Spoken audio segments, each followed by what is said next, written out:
if you talk to them, don't say there's this guy Vocab, because a lot of them don't like me. Just try to remember anything good you've learned out of this, and then just talk to them on your own. Because I'm not the answer, because a lot of them do not like me. Not because I try to do anything wrong. So I'm not going to be able to be, I'll do my best, but I'm saying ultimately it's going to take lots of Christians knowing this to stop this. Just like what happened with the Gnostics. John wrote his letters against Docetists, people that said Jesus didn't really die on the cross. He only appeared so. That's why he said if you deny Jesus in the flesh, right? He had to write to them to learn how to do it. It wasn't like, fix all your problems. Colossians, Paul had to write, here's how you combat this heresy, basically. It's like, it's a group team effort. It's not one Christian who's like going to put out all the fires. And so we just got to realize, okay, so how do we do this together? And, we'll get it. We'll get it. Okay. Good. You guys are great. You guys are a great group. Yes, I hope there's some helpful, but it's building blocks. Okay. We are Israel was a key belief of theirs we talked about. Some of these I won't spend as much time on, but I'll just tell you a second one. I'll go through 10. Second one, your dad really matters.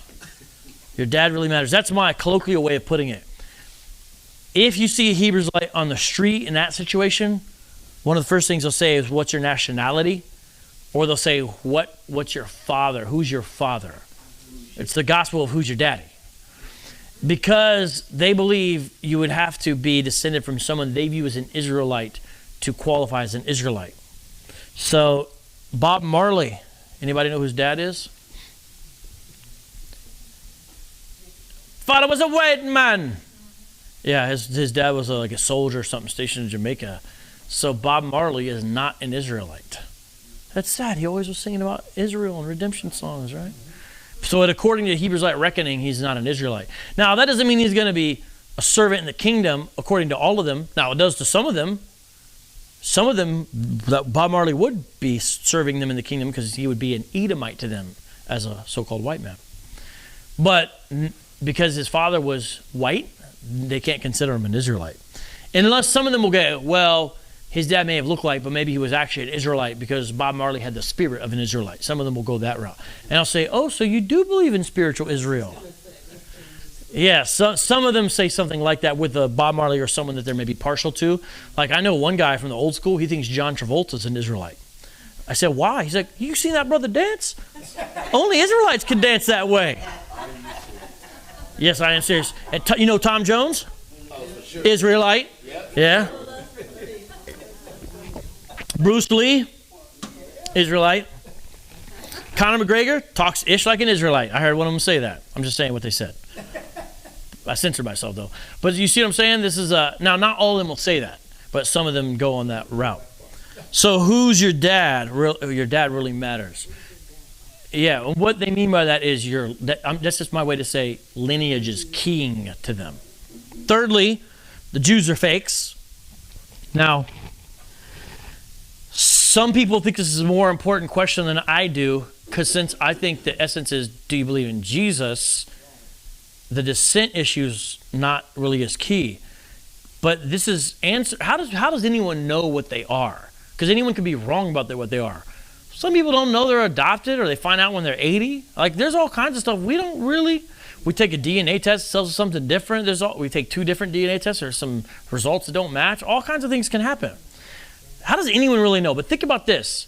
If you're saying you're an Israelite on your dad's side, do you understand what you are claiming is to have to go all the way back to Jacob? Unbroken chain of Israelites all the way to you. Whether you're male or female. On your father's side, every single male going back, that's like I think 80 some generations when you add it up. How would anyone know that? Even someone who does say they're a Jewish person. There's elements of, well, our family knew Hebrew. We have a genealogy maybe that starts maybe in the Middle Ages. Sometimes they'll have something like that. You know, you have these little things. But, you know, you can even have a situation where you'll have someone who's in a Jewish community and do a DNA test and, like, their genetics aren't Semitic. How can that happen? Israelites, Jews have always allowed for conversions. So this could happen. There's people who pass as Jews historically. This sometimes can happen. It's not rare. Usually people want to go the other way, pass as Gentiles, right? There's more, especially during the time of putting yellow stars on people, right? Or you can have there's all the intermarriage. There's all these things. There's more intermarriage between Jews and Gentiles in times of peace, whenever that happens. So, how does anyone? So we have these general ideas, but any given person, who knows? Now, I do think genetics are relevant. A lot of genetics have evolutionary assumptions, but you don't have to assume evolutionary assumptions to understand the basics of the fingerprint that is DNA. It is relevant, but see, the problem is a lot of these guys either get into pseudoscience versions of genetics or they deny it altogether. And how many of us are becoming experts in genetics to talk to these folks? That's why Titus 3:9 is important, which says don't get caught up in endless genealogies. We read John 1 where it doesn't matter. But Hebrewites don't like that. That is nails on a chalkboard to say your lineage doesn't matter. When we say that, we're not saying it doesn't matter in any way at all. We should be proud of our cultures, right?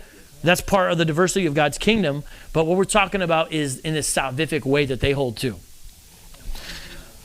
So there is anti-Semitism in a lot of Hebraism, I believe. And they'll try to use Revelation 2:9, 3:9, which say those Jews who are actually a synagogue of Satan, they say they're Jews, but they're not.